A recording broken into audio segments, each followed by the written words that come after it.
In a quiet suburban neighborhood, two identical brothers grew up inseparable until one night only one walked out alive. No forced entry, no signs of struggle, just a single scream that shattered the silence. Police found a boy sitting on the floor, trembling, his twin's body lying just feet away. At first, they thought it was an accident, but what the cameras revealed later would change everything. Because behind those innocent faces lay a rivalry darker than anyone imagined. And as detectives began to piece together the night's events, they realized the truth wasn't about jealousy or rage. It was about something far colder, something premeditated. Don't miss out on the next chilling mystery. Hit subscribe and tap the bell icon so you're the first to know when new stories drop. On the surface, Ethan and Evan Miller seemed like every other set of small-town twins. Same brown hair, same quiet smiles, same habit of finishing each other's sentences. Their parents used to joke that they were two halves of the same heartbeat. But as the boys got older, subtle differences began to appear. Ethan was calm, collected, the kind who followed rules. Evan was restless, always testing boundaries, pushing just a little too far. At school, teachers noticed the shift first. Evan's grades slipped, Ethan's didn't.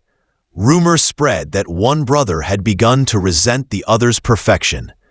But no one paid much attention. They were twins. Twins fight. Twins compete. Twins make up.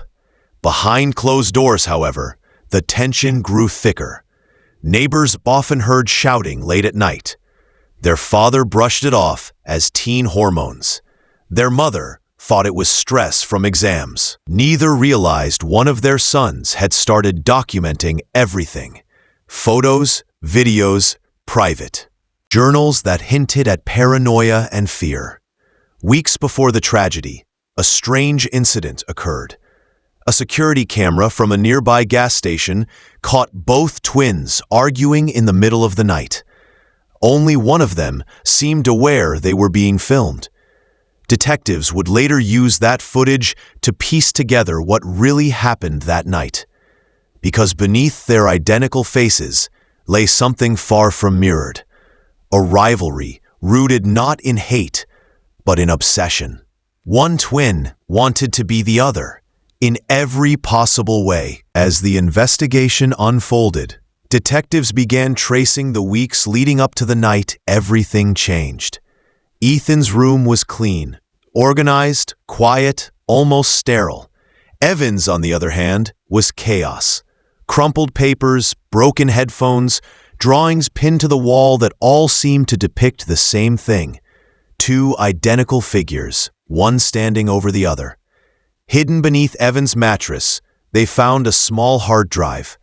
Inside were dozens of clips, recordings of Ethan studying, sleeping, even walking home from school.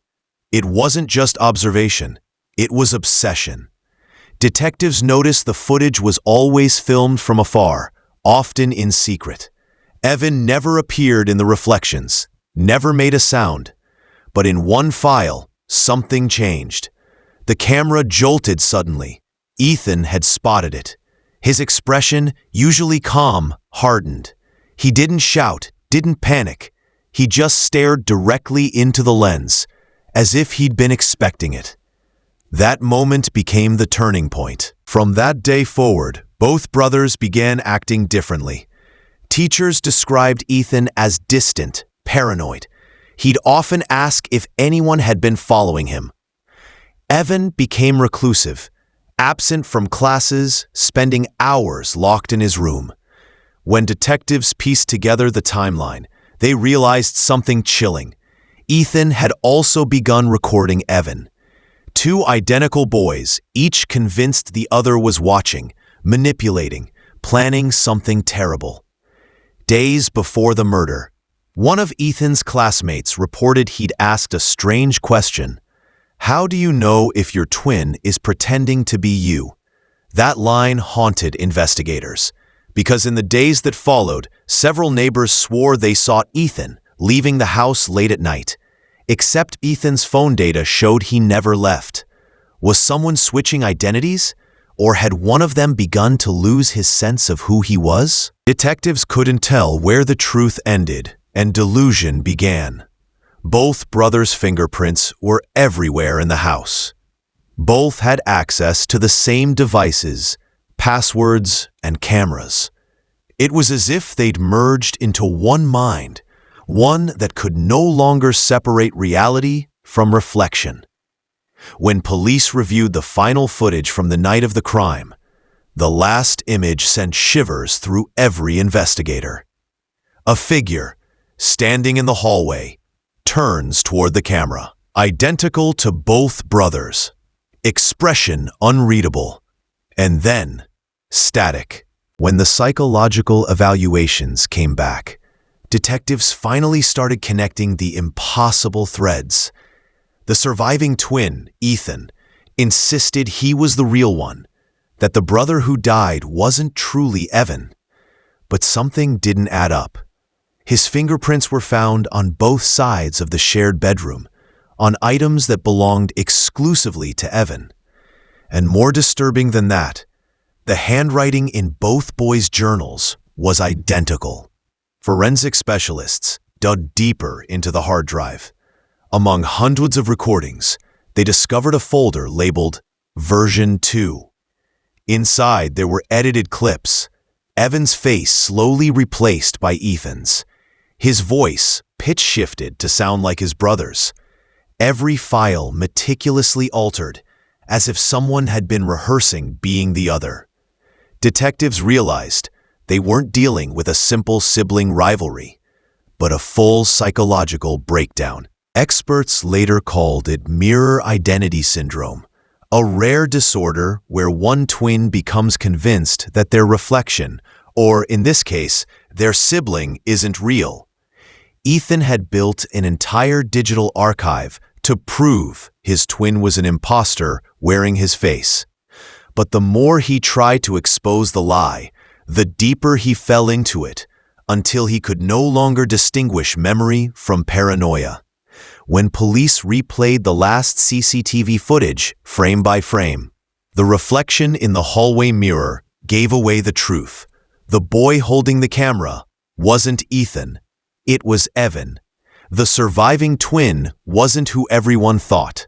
Somewhere, in the confusion of that night, identities had fully inverted, one consumed by the other. And when it was finally over, no one could say for certain which twin had truly survived.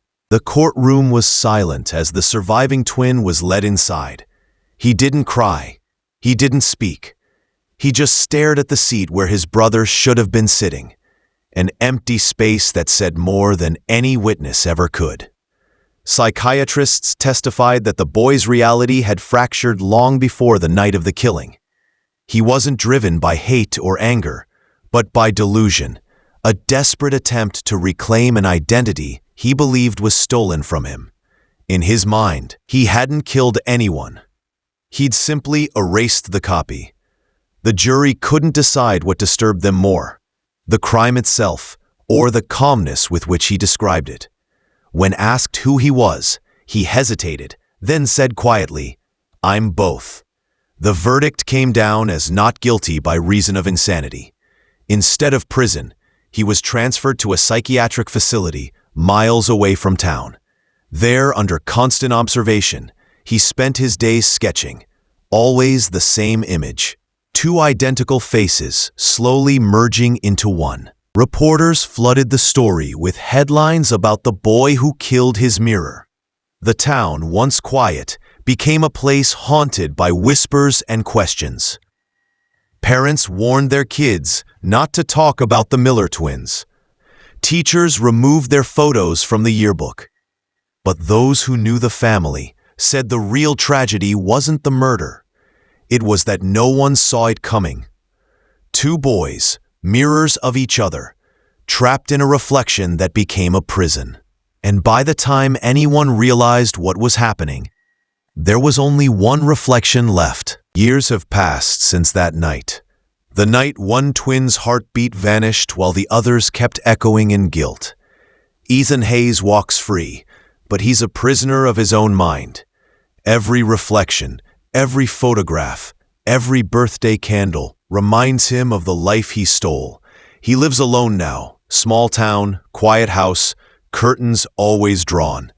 The neighbors whisper that he's cursed, that he still talks to someone who isn't there.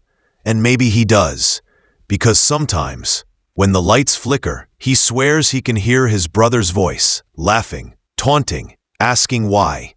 Detective Monroe, now retired, still visits Ethan once a year, not for the case, for closure. But each visit ends the same way, Ethan staring at the ground, refusing to speak. The silence between them says more than any confession could. Ethan tried therapy, religion, even moving away, but guilt doesn't vanish with geography. It lingers, like a shadow, a second self that never stops following you.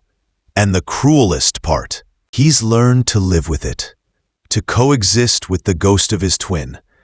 Some say justice was served, others say the system failed, but the truth lies somewhere darker, in the thin line between love and hate, between twin souls bound by blood and broken by rage. And as Ethan lights a single candle on what would have been their 30th birthday, he finally whispers, "I'm sorry." But the wind blows it out before the flame can answer. The story of Ethan and Ryan Hayes isn't one about crime alone. It's a mirror reflecting how thin the line can be between love and destruction. They were two halves of one soul, born seconds apart, yet destined to tear each other apart. Ethan thought time could heal what guilt had carved into him. But time doesn't erase the past. It only teaches you how to carry it. And for him, that burden will never fade. Detective Monroe once said, "Some cases never leave you. They just change the way you sleep at night." Maybe that's true for all of them, the detective, the victim, and the killer who still sees his brother every time he looks in a mirror. The town has moved on. The newspaper stopped printing his name, but the echoes remain, in that small house, in the flicker of a candle, in the silence after "I'm sorry." And maybe that's the real punishment. Not prison, not the verdict, but living each day haunted by the person you loved most, the one you can never face again. So remember this: evil doesn't always come from strangers in the dark. Sometimes it's born in the same room with the same face, sharing the same heartbeat. With that said, thanks for watching, and until next time.